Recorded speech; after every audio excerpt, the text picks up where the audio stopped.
Alors on est dans le sud avec Sandra et on a trouvé sous une pierre une tarente de Mauritanie. Alors les tarantes de Mauritanie, ce sont des reptiles. Ils sont arrivés d'Espagne et ils sont en train, avec le changement du climat, de remonter. Alors la tarente, c'est une espèce protégée, hein. Moi souvent quand je vais dans les villages du sud la nuit, j'adore regarder sur les murs autour des lampadaires et autour des éclairages publics. Souvent il y a des tarantes. On dit souvent que la tarente de Mauritanie, c'est une espèce qui est nocturne. Sauf que nous on en a aussi vu active en journée. Alors je sais pas si vous avez fait les mêmes observations ou pas. Je pense que c'est peut-être dû aussi à l'expansion et au fait qu'il y en a de plus en plus. Donc forcément, elles occupent un peu des niches écologiques différentes même durant la journée.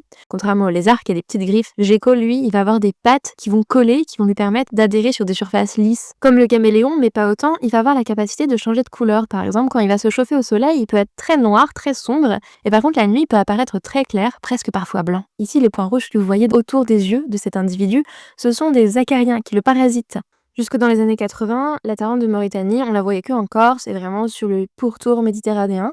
Et depuis les années 2000, il a vraiment une expansion vers le nord. Aujourd'hui, il est présent dans 62 départements de France. Il y a eu soit des lâchers volontaires ou soit des échappées, mais il y a aussi la possibilité que la tarente, elle grimpe sur des voitures, elle grimpe dans des camping-cars, dans des camions, et au retour des vacances dans le sud, on la ramène sans le vouloir et on l'aide à coloniser le reste de la France.